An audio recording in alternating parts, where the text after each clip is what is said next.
Hello guys, it's Mark Newton from the School of Photography here, and in this video we are going to talk about monitors for photographers. So firstly, let's talk about your normal monitor. All right, so you've bought a PC and it's come with a monitor.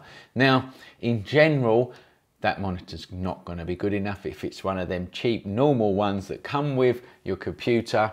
For photography, it's generally not going to be that good. So firstly, when you buy a PC, you're probably best to reject the monitor that it originally comes with.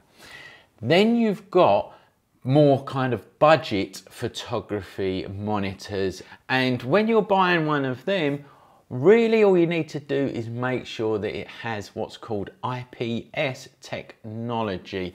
If it's got IPS technology, that means that it's going to be better for color reproduction and it's going to be better for calibrating when you calibrate your monitor. So there's the first things. Firstly, check the monitor that comes with your PC. Generally, it's going to be a standard monitor that is just going to be used for the internet and Microsoft Word and all that kind of stuff.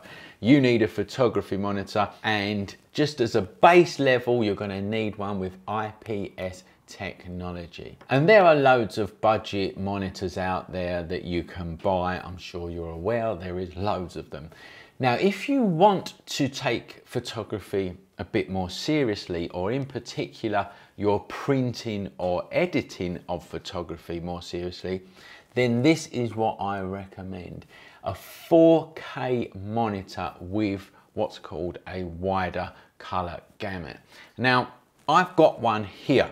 This is the BenQ SW271, and BenQ kindly sent us one of these to have a play around with, and we've had it for over a month now, and I've had a real good play with it in Lightroom, Photoshop. We've been doing loads of video editing with it, and it is a brilliant piece of kit, I can tell you that now.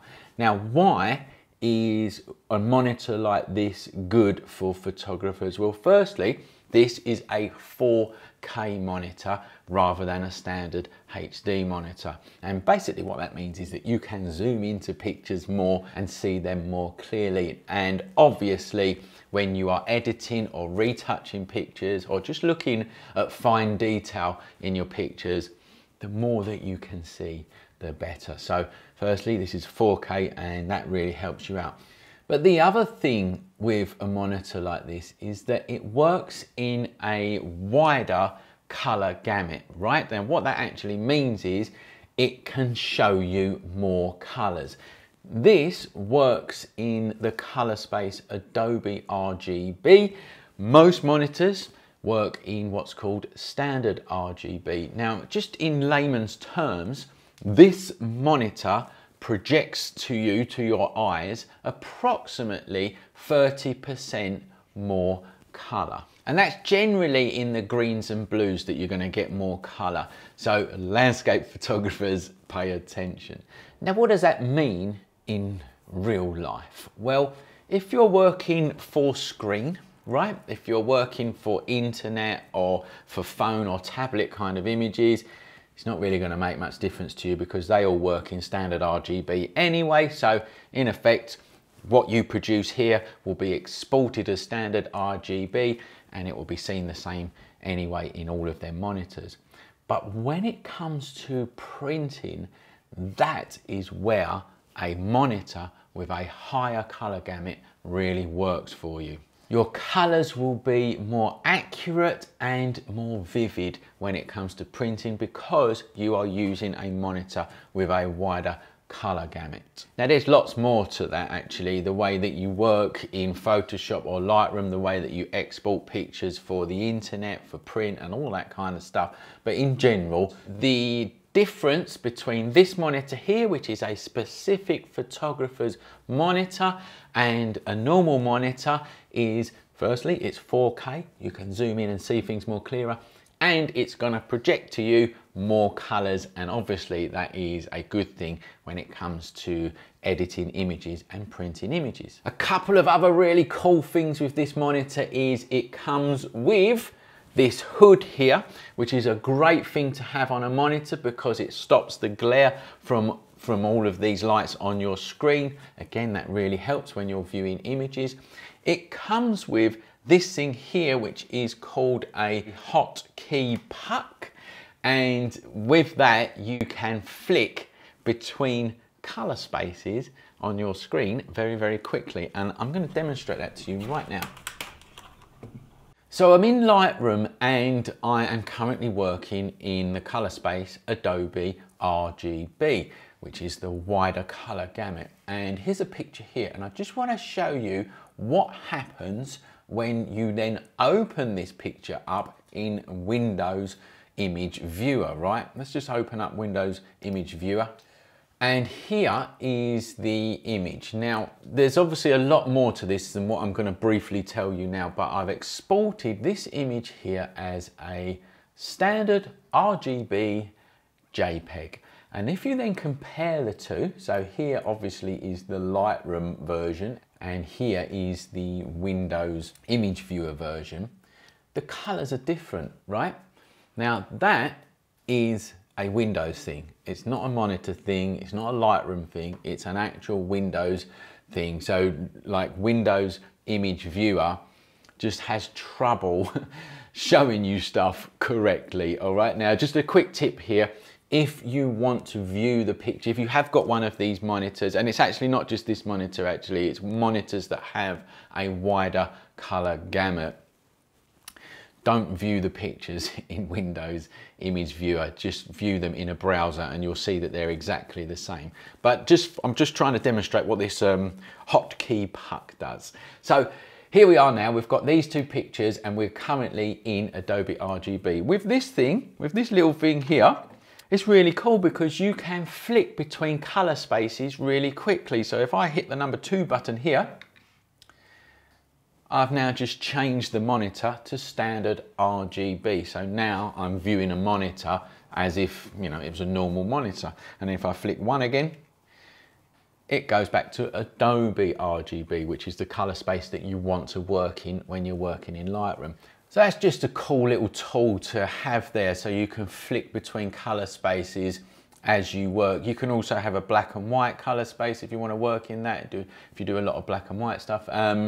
Yeah, and it just helps you out. But just to stress there that that is mainly a Windows Image Viewer thing, and in general actually you will be viewing the pictures in, well, I normally just view them in a browser so that I can just check that the colors are correct, but you'll find other ways of doing it however you work. It's entirely up to you.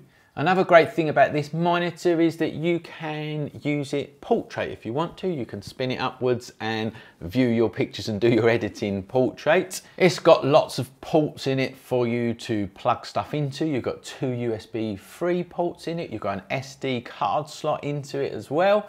And it's just a really good piece of kit. I've really enjoyed using this actually on my Lightroom and Photoshop projects. It's just been brilliant. Now, you do need to calibrate this monitor just like you need to calibrate every monitor that you've got. And this one will only work with the X-Rite Display Pro or the Data Color Spider Pro monitor calibrators. So if you get this monitor, you will need to get one of them calibrators as well, and I'll put links to them in the description of this video so you can go and see them as well.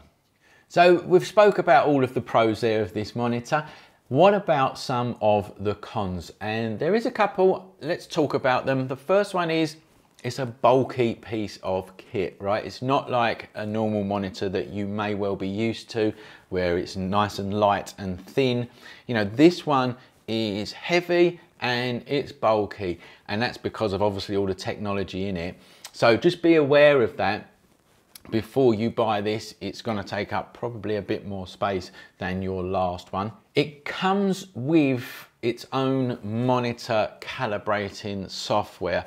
I found that quite hard to use. I didn't quite get on with it. Now, I don't know if that was the way I was using it or it's just, you know, not that great. But basically, in the end, I just used the software that came with my X-Rite calibrator. and it worked absolutely fine with that. So I just used that, and that's what I normally do anyway, so it suited me. So there's another thing. And then there is the price of it. Now, compared to a normal monitor that you may well have already bought. So you may already have a normal HD IPS monitor. That's going to set you back a few £100.